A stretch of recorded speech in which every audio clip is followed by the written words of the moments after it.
Yo! Video games. Therefore, I've decided, since people ask me all the time, people always ask me, what is your Zelda ranking? What's your Zelda rankings? I'm going to tell you the best Zelda rankings here.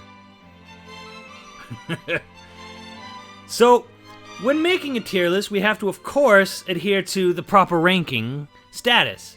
At the very top, you have Master Street Fighter. I mean, MSF tier. That is the Master Street Fighter tier. I mean, do I even need to explain it? Because you have your A games, you know, your triple A, if you will. You have your S and your extra S. But then, above extra S, is Master Street Fighter. Now, everyone kind of really just wants to know what the top 3 is like always. So it's kind of like redundant to do it at the bottom. Besides, when you're going bottom up, you don't even have to say anything because you already know who the top is, right? Right. So, I've got this list here. It is okay. There's no F tier on here. If there was an F tier, and I'm a little upset they don't have it, but F tier would it wouldn't be F tier, it would be CDI tier. Okay, so below the D is CDI tier, and there you go. I mean, that's it.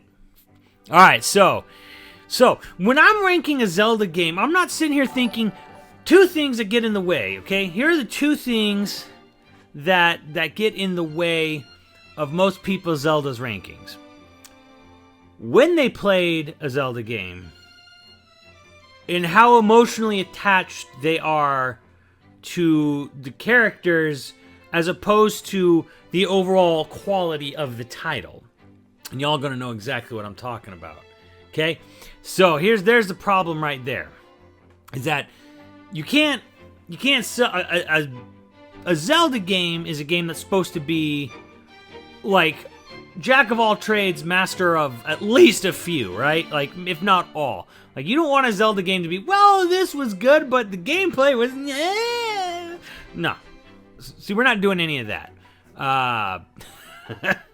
We're not doing anything like, well, this had a very, I cried when this character hugged, or when this character came back, I clapped, like, none of that. Like, I don't care how emotional a beat is, because there are Zelda games with strong emotional beats, but the rest of the game is not at that pristine level. You're really talking about you, chat. So, in order for a Zelda game to rate highly on this list, it has to be of quality across the board. Okay? Now, most Zelda games, or at least generally, that A and that S tier, they're gonna be good, but to pull a bit of a Steve here, a Zelda game can be elevated by its unimportant aspects, like a story. It can be elevated with a good story, but a good story cannot save a bad Zelda game. In other words, a Zelda game that doesn't have a good story, which is frankly just about all of them, is going to be better than a Zelda game with a good story, but not good gameplay. Yo, AJ Ante, 9, congrats on joining up, tier 1. I don't know if it's Ajonte or AJ Ante, I don't know. There you go, Zero Arturia, welcome back, sir, 27 months, quite a long time. I'm upset that there's no CDI Zelda games on this tier list maker. So anyways, let's with that out of the way, what is a Zelda game that is perfectly paced, has great design, good puzzles, good gameplay loop. Not only does it have great dungeons, but it has great things to do outside the dungeons. Has a good, strong quality of back and forth where, you unlock cool shit on the main world, but then you also have the dungeons that do stuff as well. And on top of that, pushes the system that it was designed for to the absolute brink of its capabilities. And makes you think and gets you emotionally involved and leaves you with a completely unique state of feeling afterwards, not just, yay, I beat the game, right? What's a Zelda game that does all of that? Has a great overworld, has a great dungeons, has cool items, introduces really cool mechanics, great music, pushes the hardware for its graphical and sound capabilities, and then on top of it, has a deep and emotionally resonating story. That's a perfect video game I just described there, didn't I? It is! Surely not many Zelda games that can be all of that. In fact, only one! Only one! And it's going to Link's Awakening. That is Master Street Fighter tier right there. That is Master Street Fighter. There is nothing dull or wasted in Link's Awakening. It pushed the system to its knees that it was designed for. And it actually had an emotionally resonant story. The only faults you could find were just because of the hardware limitations and that the fact that it just didn't have enough memory or buttons to not display messages, repeated messages, and just doesn't have enough buttons. Describing last was, sure I was.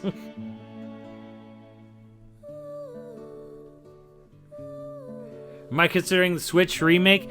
Switch remake doesn't push the graphics or the sound, really, and there are weird, odd, for a system with all the buttons and options at its disposal, oddly doesn't let you use a D-pad? Nah. Hey, Dylan. So, Link's Awakening is Master Street Fighter Zelda. Complete. Nothing fucking wrong with it. There's nothing wrong with it. And not only is there nothing wrong with it, but it pushed boundaries. It did things that would become staples of the series that the developers straight out admitted. Latest firmware, you can use a D-pad? That's amazing! Dude, bro, I'll do a strategy guide for Xenosaga 1 if you want it. By the way, Xenosaga is the PS2 trilogy. Yes, Xenosaga is the PS2 trilogy. Was there more to that? I'll have to look at that later. But thank you for that donation. I might need it. I will probably absolutely need it at some point in my life. So that is Master Street Fighter tier right there. MSF is Link's Awakening. No fucking doubt. Now, there's A games, there's S games, and there's XS games, right? So, what are games that are just there, right? But maybe missing one tiny little thing that doesn't put it in MSF tier, right? That's easy, because that goes to Ocarina of Time. Now, Ocarina of Time has great graphics, pushed the hardware it was on, though not as hard as Rare did. Had great music, great sound for the system it was on. Great dungeons, great dungeons, right? Masterful design. Well, one other thing it didn't really have was that it was just sort of a bog standard story. Hey, Iglius, 2011, welcome with Twitch Prime. I love the game, and it's almost a perfect video game. The only thing that slightly holds it back is, like, you don't beat Ocarina of Time and think about what you've done, right? Link's Awakening, you absolutely think about what you've done if you've been paying attention. But Ocarina of Time, you're just like, yeah, I beat that game, and you feel fucking great. But you don't question anything. It doesn't tickle your brain in any sort of way. It just sort of, that was great. I loved that game. But similarly, and almost identically with it, we got to put Link to the Past there too, right? That's a shitty Link to the Past image, by the way.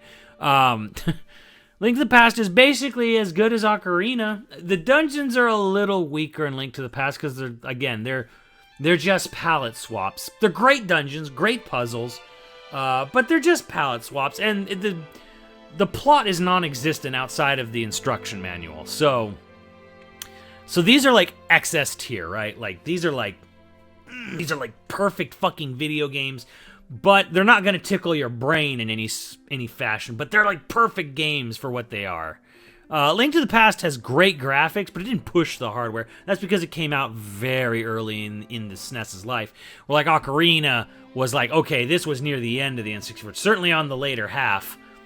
And Link's Awakening was like way after the Game Boy came out. It was like 5 years or something, close to 5, not 5 really. It was like 4, but it was like 4 years like after the system had been out. Because of one missing key. That was actually there. Actually, I found out later in my life that there is actually a key solution to the water temple. I know exactly what you're talking about, but you actually can still beat it.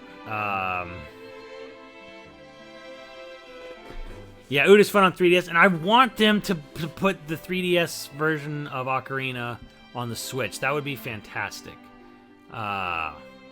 Mid 64, I mean, yeah, technically, yeah. I mean, but it was going into the later half, because it's not like N64 got any support in 2001, and it barely got support in 2000. Like, when the later half of 2000 rolled around, there wasn't like a shit ton of support. It was still pretty good, but it was not the gangbusters it was selling before, because everyone was like when it's like end of N64 is like Majora's Mask, right? We'll get there. So S tier.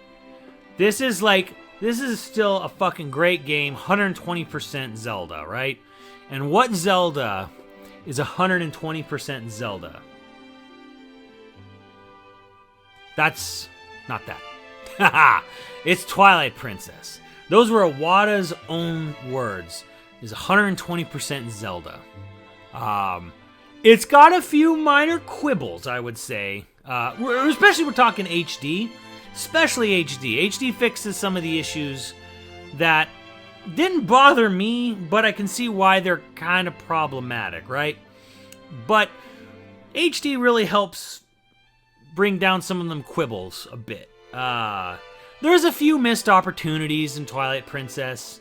There's a few things that could have been tightened up on a script-wise level. There's a lot of weird shit that wasn't translated properly in Twilight Princess. A lot, which is super bizarre. There's missing dialogue that was written for characters to speak that's not in the game. So there's a lot of weirdness around Twilight Princess. None of that shit was addressed in the HD version. But it's definitely one of those, like, 120% Zelda, right? So, I mean, it's definitely it's a pretty great experience. The thing is, like, start to finish, it's a great time, and that's why I like, yeah, it's 120% Zelda. Maybe a little extra, maybe a little too much extra Zelda, but it's still excellent, right? Like, it's still better than most games. Right? It's still better than most games. And it's definitely a game that a lot of people have played and beaten more than most other Zelda games. But speaking of A tier, so A tier is like, this is a fucking great video game. You should buy it. You should own it. You should play it. But I'm not going to sit here and say it's perfect, right? Like, not perfect, but definitely fucking quality. And that's let's see. Actually, no, let's go with, where the fuck are you? Where is it? I'm looking for it and I don't, okay. Bam. Great Zelda game, right? But it's a little derivative. Right? It's a little derivative. Like, as good as this game is, it's a little too... Hey, remember that time in Link to the Past? Remember that time in the forest? Remember that dungeon over here? Remember that? Yeah, okay. It's a little bit Ready Player One of Zelda-ish a bit. You know, it's super good. I mean, hey, if you're gonna make a derivative game, right? Might as well copy from one of the best. Sure.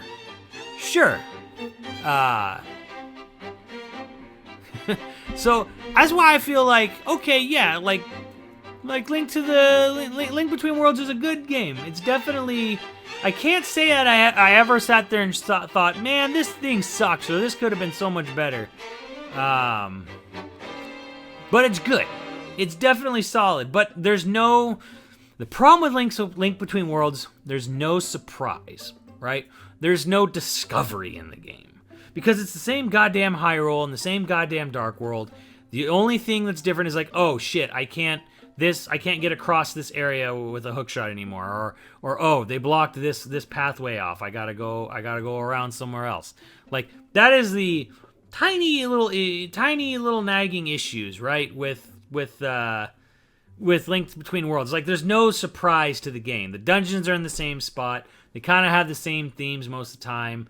The other problem I have with the dungeons is that most of them are of the equal difficulty level until you get to, like, there's like one that's gated off, like one of the desert dungeons. Like, you have to have done like a couple other dungeons before you can do this one. So because the dungeons are free form, they all have like the same difficulty curve and about roughly the same size. So it's like,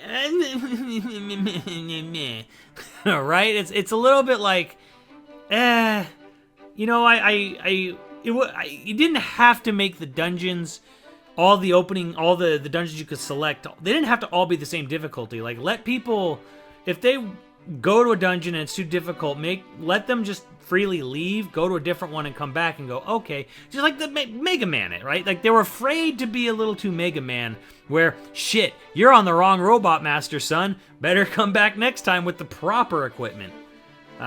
So it's a little bit like, this is good, but it's a little unexciting. It's a little without. There's a lack of discovery there, and then there's sort of a lack of challenge with it, really, too. So that's kind of like my only real issue with it. But other than that, it's like, it's super quality, right? It's everything about it. Otherwise, is fucking fantastic. So. Does Okami get an honorary place? No, it's not a Zelda game. So yeah, Link Between Worlds is an A. I can't say much is wrong with it, just a few personal things, right? Fact that I've seen this whole world before, whole overworld before, and a little bit of a lack of difficulty, right? So let's talk about B-tier Zelda games. And these are, okay, I'm going to say a B-tier Zelda game that's good, but has noticeable problems. Like, overall, quality title, overall, worth the money. But some very obvious places it could have been improved. Very obvious places where it could have been improved. So that's gonna be, bam, Breath of the Wild. Great magical honeymoon period. You have these great first 3 months married, and then you find out, you know, on month 4 you find out, hey honey, how open are you to new experiences? And you're like, well, you know, I love you and we've had a great 3 months. Well, what are you talking about? I'm really into scat. Oh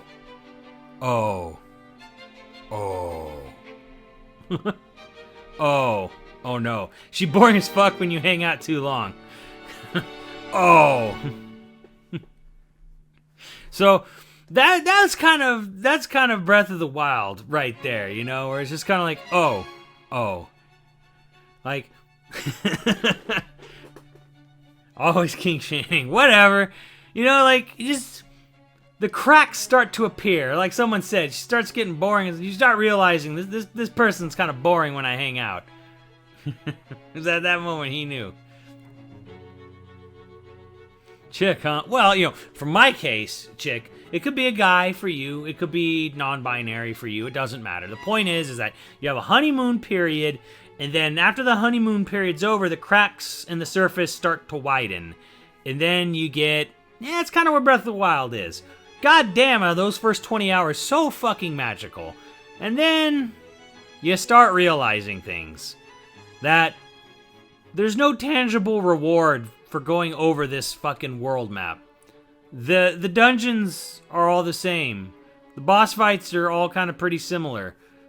There's no satisfying conclusion to anything that... What little they build up to has no satisfying conclusion. Shit. Like, this weapon degradation shit really isn't all... It's more of just a nuisance than a challenge. So, that's kind of Breath of the Wild, where I'm like, you're gonna have an amazing 20 hours. Now, 20 hours, 20 magical hours, that's nothing to scoff at, right? That's the, that's nothing to scoff at. That's still great, right? That's still a good fucking time, right? Still a good game, right? But the cracks are there. But what's nice about it is that you can look at Breath of the Wild and go, this is an amazing template, okay? It's like the world's most polished goat simulator with all the cool shit you can do with the physics in the game. But at the end of the day, it's like, you can definitely see where, you know, I could see in a sequel how they could really improve this. So there's like the seeds of like something that's S or maybe even XS tier are there. You can fix those cracks. You could squirt some of your cock into those cracks, right? Anyone who's actually worked construction will understand that joke. Everyone else is gonna scratch their heads. But yeah, you could definitely squirt some of your cock into those cracks and fix it and maybe make it an S or even an XS tier.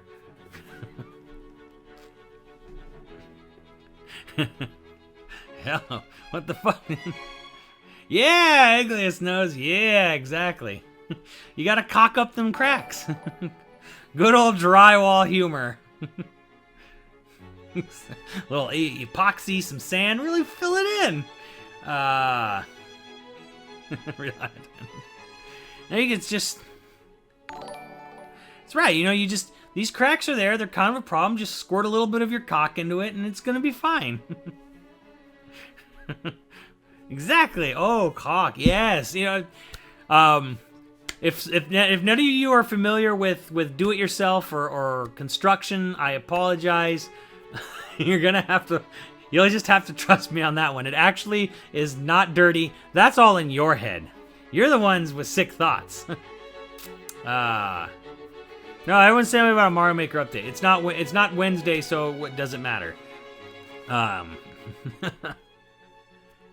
So anyways, let's talk like I don't really want to go like, you know, one game per letter grade. I do feel that beyond just the XS, there are definitely games that are in that sort of B category. Good but faulty, right? And I feel that I don't want to like totally shit on everything, right? So that's where I'm like, you know what? The Oracle games. In Ages Before Seasons, left to right being the descending order, right? They're good. They're a little unevenly paced. That's kind of their big problem, is that they're extremely derivative of Link's Awakening. I mean, they use the same engine, but don't really push much beyond that. You kind of are forced to like scummily buy 2 full games to get the actual ending. And they're not super well paced. And the storyline, it's crap compared to Link's Awakening. Like if you compare these strictly to Link's Awakening, they're a definite step fucking down. Especially story-wise. Well, story-wise are a definite step down. Everything else is pretty good, but like story, oh boy, oh boy. But they're great games. You'll have a really fun time playing through them, right? I think you'll have a good time playing through them, but I don't think they're going to be games that people are going to love to return to over and over again. I've bought in the games multiple times, by the way. I definitely have a few copies of them and downloaded on my 3DS. I'm where's Pokemon Puzzle League? That's Mario Golf. What are the other ones? But like I say, I'm no shill for these games and nothing, but you know, I don't even know how I ended up with 2 Oracles of Seasons, but they're great games, right? They're great games. But they're not as well paced as Link's Awakening. They're not, and they definitely don't have any. They don't have a story worth a shit. I don't know why I have more than 1 copy. I don't know. I know exactly how I got the first copy of Oracle of Seasons though. So here's a funny story, chat. It's story time. When both these games were coming out, I was super fucking amped because I'm like 2 whole brand new Zelda games, and I'm like, this is great. But you know, I didn't have a lot of money at the time. They came out in like what 2001, I think May 2001, and so they came out, and I had just enough money, right? Just enough money for one of them, right? So which one do you pick? Well, the reviews, like EGM, had said that Ages was more puzzle-oriented, and Seasons was more action-oriented. And I was like, I like puzzles. I'll go for Ages, right? So I go to the store. I have just enough money to buy Ages, and I buy the game. I get Ages, and on that same day, this little pop-up, little, you know, Max has a collection of them. A pop-up stand goes up for trade-ins, right, at EB Games, and I'm like, and I look at it, and they're like, hey, trade in your, you know, because they knew people were interested in these games, so they were like trade in any 3 games to get, one Game Boy Color game. And I'm like, I look at this and I read it like 3 or 4 times. I look at the ad, I'm like, it says nothing about boxes or instructions on this. And my friend at the store was just like, well, I'm like, yeah, no, it doesn't. It doesn't. And he's like, well, come on. I'm like, there's nothing there about it. And he looks at like the email promo and he's like, fuck, it doesn't say anything. I go home and I go through this old drawer of dusty old Game Boy games from the like late 80s, early 90s. And I'm like, we have 2 copies of Tetris because I got a Game Boy and my brother got a Game Boy. So I take 1 copy of Tetris. I take a copy of Home Alone 2 that one of our aunts gave us at Christmas. And I think the other one that gave my brother at Christmas, and he wasn't going to miss it. And I take a Game Boy copy of Tom and Jerry. These are all original Game Boy games. And I'm like, I'm like, yup. And I go straight back to the store. And I'm like, boom. It says nothing about boxes instructions on that promo ad. I'm like, give me Oracle of Seasons. So I walked home that day with Oracle of Ages and Seasons by trading in mostly a bunch of garbage and Tetris. And the best part of the story was the next fucking day, there was an amendment to that promotion. And a list was created, and there was all these extra rules. It has to be these games, and it has to have boxes and instructions, da-da-da-da-da. And I'm like, yep, I gained the system. So I was, I'm like, it wasn't probably just because of me, but like, it was definitely, I was definitely part of the problem, because like within that first day, they lost a ton of fucking money, losing a bunch of Zelda Oracle games. Because everyone was just trading in their fucking garbage for one of these hot new Zelda games. That's their own fault. I've done. That's not even close to the shadiest shit ever done by other people, in my time at EB Games. But like, yeah, we definitely gained the system a few times.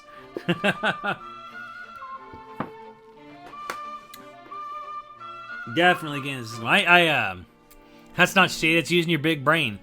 No, I knew a guy who at the time, gaming magazines, they didn't count inventory. I didn't do this. I found about this years later. They wouldn't count the inventory of game magazines. Literally, when the next month would roll around, you were ordered to just throw all the unsold magazines away. So what this one guy would do, anytime someone bought a game magazine, if they paid cash, he would just pocket the cash and just give him the magazine and let him walk away with the magazine. And he just pocketed it straight because he knew the inventory wasn't counted on the magazines. So he would even push the magazines at the time, just be like, yeah, buy, he would even tell them too, like, hey, if I'll like, he even say like, you could just buy it for $5 straight or whatever the price was at the time. He would just like say, hey, just even price. If you pay with cash, you can have it for just this much, so you didn't have to put taxes because he wasn't even declaring it. He was like, he would just pocket the money. And I was like, damn. I was like, I don't even know how you got. I'm like, how do you even reprimand someone on that? Because it's like we just throw all the magazines away anyways. No, I never used the gamer hotline. That thing cost as much as a sex line. Are you kidding? Nobody used the Nintendo hotline. Nobody used the hotline. Nobody who was poor growing up used the Nintendo hotline.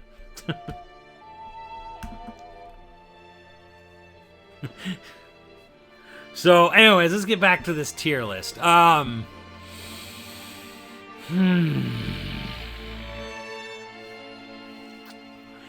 I'm getting sort of into the area of like, okay. I'm conflicted on my next one, right? I'm conflicted on two things. One, the order between about 3 games or so, and I'm also conflicted on what to put first, or where to put it between B and C, right?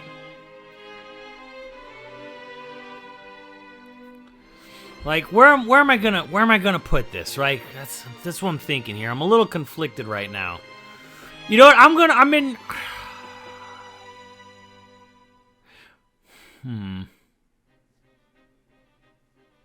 I'll be generous. It's like a B minus. Okay. I'll put Minish Cap as a B minus. It's pretty good. I don't think it's as strong as the Oracle games. But my biggest problem with Minish Cap, and it's not necessarily the fault of the game itself, but it just always kind of struck me as like baby's first Zelda game, right? Like, it's cool, but it's like that. I always compared it to like, it's like, okay, in the 80s, before most of you were ever fucking born, when they made 80s cartoons, there was always a middle-of-the-season episode where the characters would get shrunk down and go on tiny adventures. This happened all the fucking time, right? And Minish Cap is just sort of that mid-season Zelda episode where Link gets shrunk and he goes on tiny adventures. Now, sometimes that was amazing. If you've ever seen the episode of Transformers where they get shrunk down, it's great because they infiltrate the Decepticons while they're all getting drunk off their asses, and you get to see a super drunk Megatron and Starscream, and it's kind of fucking amazing. Yeah, the Kinstones. I mean, they sounded cool, but they kind of just became annoying. Then you got like Tingle and his 4 brothers, and the problem is like, shit became kind of a hassle in the game. That's kind of like why I'm like, what I remember mostly about Minish Cap, and I've beaten it about two or three times, was that shit started to become a hassle, especially if you wanted to do 100% on it. So it was like, yeah.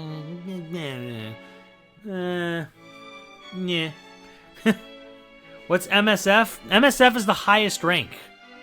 It's the highest rank you can possibly get. It's Master Street Fighter. I thought people I would think that coming off of Max's channel, you people would know right away what MSF tier is. And just die, you know. So here, put it this way: B plus, B minus, right? Like 88%, 85, 82, right?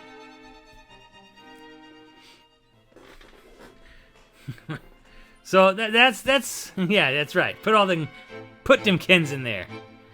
So let's talk about C tier. C tier is not average for a video game. It's more average for a Zelda game. This is a Zelda ranking list, not a video game ranking list.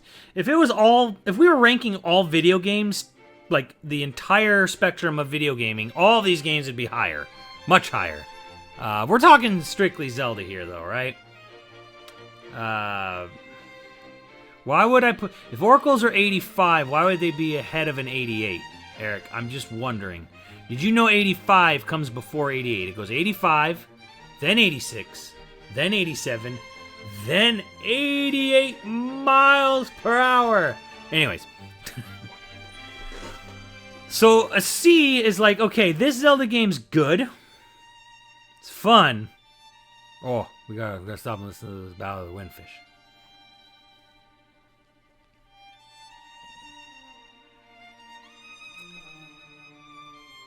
Yeah. Anyways. Passing grade. It's passing grade. Passing grade means definitely worth playing. But replayability may not be on that same level. Right? So, C tier. I'm only putting this here because, frankly, just sort of like, this is where I'm going to acknowledge the trail blazing, right? And that's Zelda 1. It's really good for its time. Definitely pushed boundaries, right? But it's just not as fun to play as most of the other Zelda games. Like, it just fucking isn't. And it's not because it's 8-bit, because look what's in Master Street Fighter. This doesn't even have fucking color. This game is just, it's good. It's a groundbreaking game. But is it a game I want to play over and over again? Not really. And I've played a lot of Zelda 1 in my later half of my life, because mostly just trying to get around my parents, it was hard to play it in the early stages of my life when it was brand new. But we need more music. See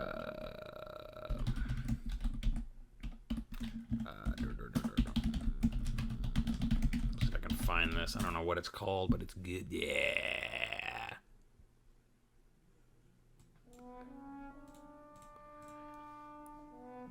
I tried to put on Switch, almost had a stroke. Zelda 1's low B. I mean, that's fair, low B. It's just, I don't know, like, it's just not fun to play as, like, other than the sort of freeform openness of the game, other than the openness of it, which wasn't even that intentional, everything that this game does, Link to the Past just does better. Fuck, like, Link's Awakening is a better controlling and feeling 8-bit Zelda game than Zelda 1.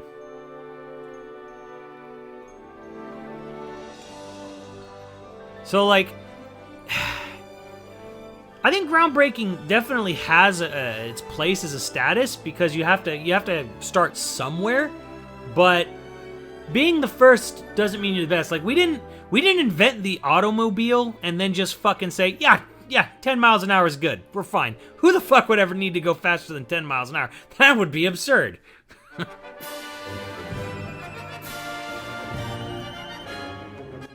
Right? So yeah, I'm comfortable with that. I'm comfortable with that. So, that aside, now I have to decide between the next game. I've thought about it, and I'm putting it here. Majora's fucking Mask. Now, Majora's Mask has one thing that's better than most all these other games. And if you've seen my lore ranking, which is a completely separate list, the lore ranking puts Majora's Mask, I think, second. Yeah, like second place, like XS tier, right? But that's just the lore, right? There are problems. There are major problems with Majora's Mask. Now, I know a lot of you people are here, or might be new, and might be wondering, Why would I do that? How could I put Majora's Mask that fucking low? But the fucking feels I got after it. I understand the feels. But playing the game, there's some issues with it. There are many issues. Thank you, JDP. There was a lore ranking. Was this? It's on my YouTube. And on the podcast where I go. There's an in-depth version on the YoVideogames podcast. And then there's a short 1 minute or 1 sentence review lore ranking on the YouTube. So, Vive. Here's the problem with Majora's Mask, right? You're playing Majora's Mask and you want to continue the storyline. You want to move forward with it. Like you just beat Snow Peak and you solved all the problems with the Goron, and with the ghost dad and then the whiny baby. All that shit's been taken care of. You've beaten the second dungeon, right? So now you're like, okay, cool. I reset the time, went back to Clock Town. Cool. Now let's move on with the game. So the next, and they tell you straight up, like the next dungeon is in the ocean. Here's the problem with Majora's Mask. Right there. You gotta go to the ocean. Gotta go to the ocean temple. Cool. You're in Clock Town. To get to the ocean temple, you have to go to the ocean. To get to the ocean, you have to jump over the fence. To jump over the fence, you need to get your horse. To get your horse, you have to go to the ranch. To go to the ranch, you have to blow up the giant boulder. To blow up the giant boulder, everything is canon. You have to get you gotta get a Goron bomb license. To get a Goron bomb license, you gotta go back up the mountain. And then once you go up there to get a Goron bomb license, you gotta deliver a giant bomb to blow up the raceway track opening. So you have to do that, which is a very slow, methodical process of walking across bridges and taking damage from wolves. You get the Goron bomb license. Then you get the Goron bomb license to blow up the big boulder. You blow up the big boulder to go to the ranch. You go to the ranch to get your horse. But to get your horse, you have to agree to just shoot down all the ghosts. You agree to shoot down all the ghosts, and then you fucking lie to her and you book it out of there. So then you get to the horseback. So you can hop over the wall. You hop over the wall, you go to the ocean. You get to the ocean, and you don't know where the Zoras are. To get to the Zoras, you need to be a Zora. To be a Zora, you have to go into the ocean and push Mikau up onto the shore. You push Mikau onto the shore, he dies, whatever, tells you a sad story. Anyway, so you become a Zora. You get into there. Oh, I need to get to the ocean temple, I need to resurrect the turtle. To get the turtle to come out of the water, I need to get Lulu to sing. To get Lulu to sing, I gotta get Lulu's eggs back. To get Lulu's eggs back, I gotta go both into the Gerudo Fortress and into the Mariana Trench. So to do that, you then have to say, okay, I gotta sneak into the Gerudo Fortress, which on its own is actually kind of not too bad. I actually like that. I will give it credit there. It's actually fun a little bit. But to go in the Gerudo Fortress, you have to get all of those eggs one at a time, one per bottle. So if you haven't been doing all the other side quests to get fresh bottles, you will have to take those eggs one at a time. And where do you take those eggs? You take those eggs to the observatory to put them in the aquarium. And you got to do that one at a time, or as many bottles as you have. So you have to have done a whole bunch of other side questing to have enough bottles. So you go there, you get a half of the eggs from the Gerudo Fortress, and then you're like, okay, shit, that's cool, but I need the other half of the eggs. Where are the other half of the eggs? They're in the Mariana Trench. To get in the Mariana Trench, you need a golden seahorse. To get a golden seahorse, you have to go to the fisherman to give you one. The fisherman will give you a golden seahorse only if he gets a picture of a Gerudo lady. To get a picture of a Gerudo lady, you gotta go back to the swamp. Then you gotta go on a boat cruise. Then you gotta go on a boat cruise to get the Picto Box. You get the Picto Box, you go back to the Gerudo Fortress, you take a picture of the lady. You give it back to the horny fisherman. The horny fisherman gives you his golden seahorse. Take the golden seahorse, follow him through the fucking murky water, you go to the Mariana Trench. You avoid the eels, you get the fucking rest of them, assuming you have all the bottles to do it. Now, you have to have done all of this shit before the third day, because the eggs, after you have all the eggs, they have to take a day to hatch. So you have to have an extra day ahead of time for the eggs to hatch, to play, so that the little, squids, or whatever, the tadpoles can play you a song. So you have to do all this shit by this end of the second day, because by the third day you're too fucking late and you gotta do all this shit over again. So you do all that before the end of the third day, because the eggs hatch. They play the notes. The notes play, you get the song. You go back to Lulu, play the song for Lulu. Lulu sings the song. The fucking turtle comes up, then you can get on his back, and then you can go to the third dungeon so you get to the fun fucking part of the game. That's why Majora's Mask is on C tier, because fucking Anuma and his critical path geniusing does not know how to fucking pace a Zelda game. He's always had fucking problems with it. That's why Majora's Mask is at C. It's not fucking fun to replay. That is why it's a C.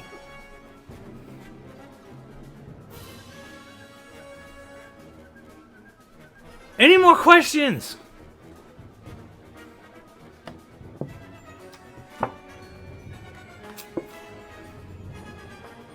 And I'm putting Wind Waker under that? Yes. You know why I'm putting Wind Waker under that? And this is mostly for the original, not so much the HD version.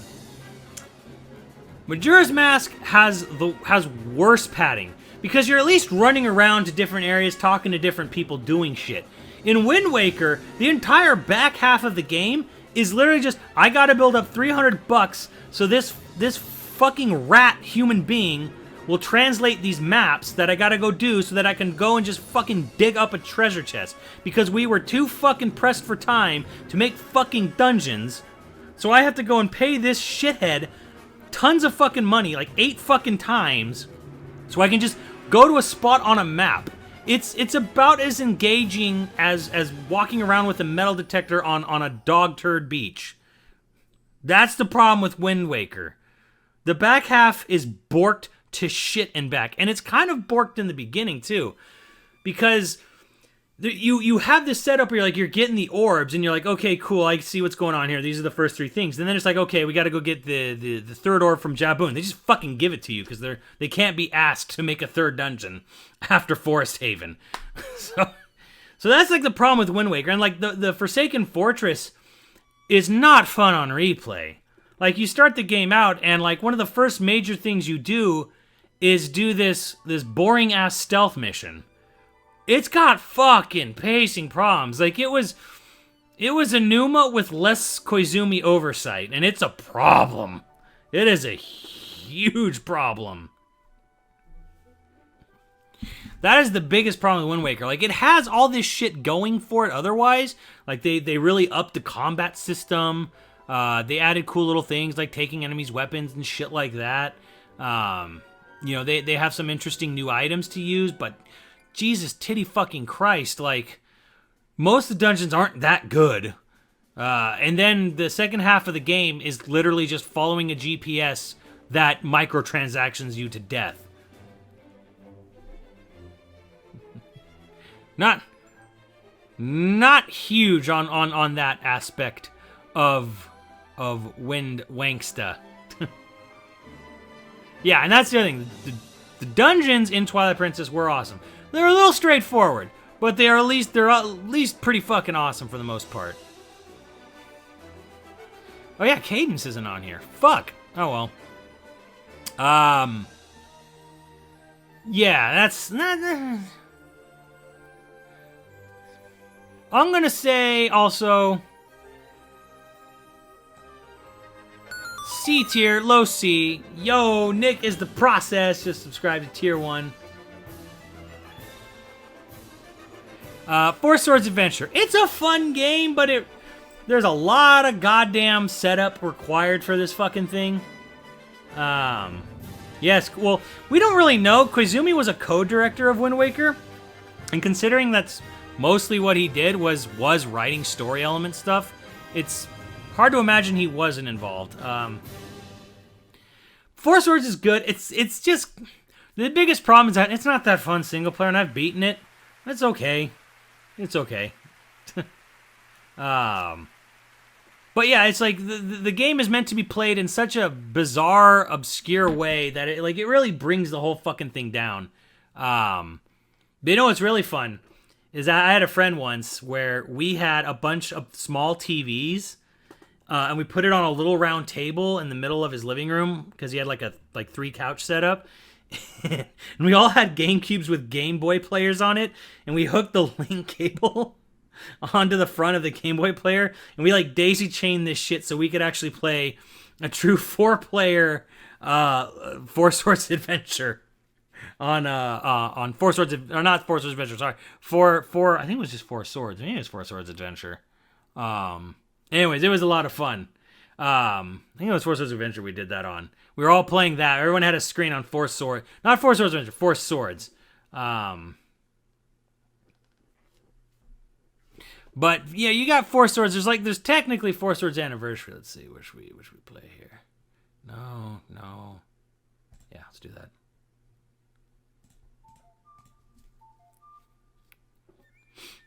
that. Yeah, and following behind Four Swords Adventure is Four Swords. I mean, this was given away for fucking free later on the GBA. It's good. It's good. DS Lite of Four Swords. There was Four Swords Anniversary on the 3DS. It's the same, but there's more. There's more stuff in Four Swords Anniversary. There's more levels. Yeah, and that's I'm pretty comfortable with that, right? I'm pretty comfortable with that. Anniversary, I think you can play single player on Four Swords Anniversary. So, let's talk about D tier.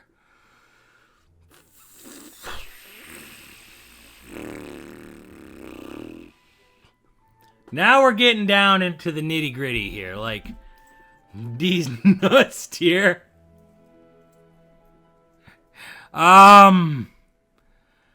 Yikes.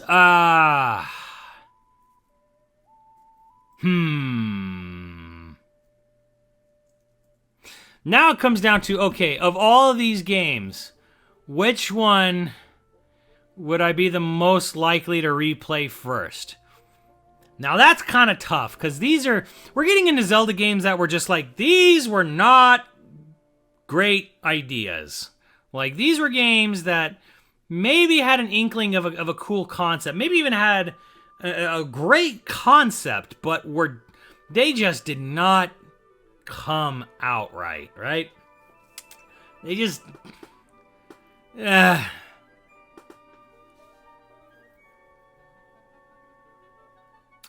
I'm going to be a little generous.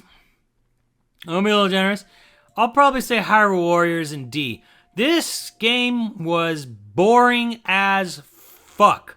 I bought it when Marin became DLC, and I played through the whole fucking thing, and I don't know why, because it is repetitive fucking bullshit. I get why people like it, because you can just mindlessly turn your brain off and just fucking whack waves and waves of characters, but the story was fucking atrocious. And it could have been cool. It could have been so much better. The thing that I think is most depressing about it is that instead of going to fucking Koei Tecmo, they could have gone to Hyrule and had fucking, or not Hyrule, Platinum Games to make Hyrule Warriors by Platinum Games, where it's like, it actually would have been a decent action game. Instead, we just got this bottom of the fucking barrel bullshit. Ugh. I did not like this game. I was not happy with that purchase. I'm not happy with that purchase at all. I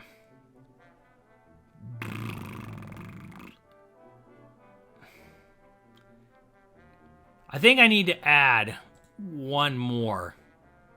Add a row below. Yeah. All right. And I'm going to call NFW not worth finishing.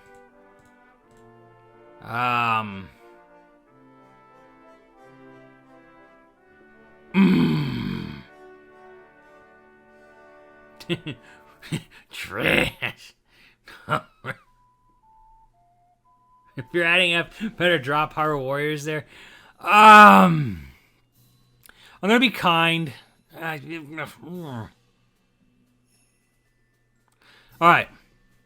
If I'm being true to my heart, I'm going to put Skyward Sword right here. Because there were moments of Skyward Sword that were good.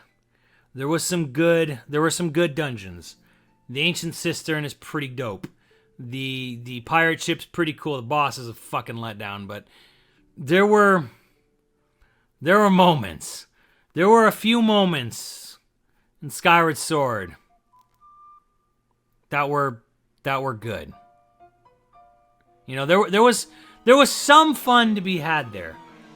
So much of it is Groose. Yeah, it's got Groose, right? It has Groose. It has the Ancient Cistern. It has the pirate ship. I don't know if I'd say the Lanayru mining facility was that good, but... But that's about it. Everything else in Skyward Sword can lick my fucking taint after a full day of filming in the Doom costume. Right? Like... that game, there's so much I don't like about Skyward Sword. So fucking much I don't like. But there are moments that are pretty decent. Right? There's some decent stuff, which is, it's hard for me to sit there and be like, okay, be true to your heart. Like, was there some good stuff in there? There was. There was. Murray had to revisit every early dungeon for no reason? Yep. It's oh, I want to rate it lower. I want to, like, personally rate it lower. Like Skyward Sword's existence offends the fuck out of me. But I can't sit there and say, like, it's all garbage. Right? I can't sit there and say it's all garbage. As much as I want to. Now, in the not worth finishing category, it's time to be mean. Zelda 2 goes in here. Great concept. Horrific execution. This game is so in badly need of a remake. And Koizumi was actually working on a remake at one point in his life, and he got pulled off it. It's so good. Right? Like, the concept, the idea. The idea is so good. The execution is so bad. And I don't fucking want to hear the excuse of how old it is, because there were games that were 2D side-scrollers that controlled and played much better than Zelda 2 when Zelda 2 was brand new. So, Zelda 2 is like, it's like this, it's this unfortunate thing where it's like, the concept is great, the execution just fucking wasn't there. It's probably like... It's like having the kid where you see his potential, but then he just fucks up his life for no goddamn reason. That's the thing, Shadow Gear. I don't want to say Zelda 2's worse than them. Yo, Jetstream Dan, but I just don't think it's fun to play almost at any point. You have to memorize the game for it to be any sort of decent. Like, I personally dislike both of these games because their ideas are crap.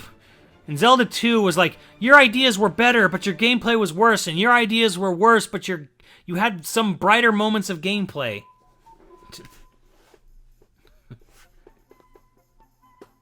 It's just, it's like the hardest thing where it's like, if I'm being true to my heart, and I'm not looking at this from a personal slant, you know, I'm looking at this as just, on a gameplay level, on a strictly gameplay level, how do I feel about... Oh, man, like, there were some good moments in Skyward Sword.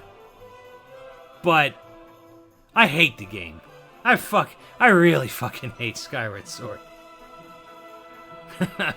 But I know that it had some bright moments. Zelda 2 is just fucking frustration start to finish.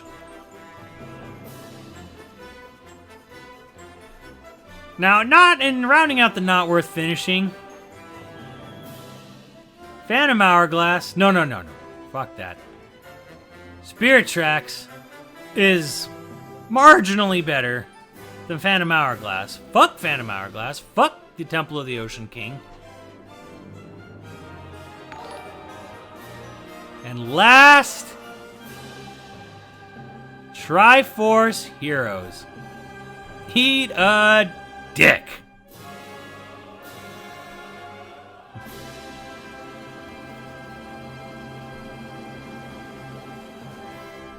The tier list.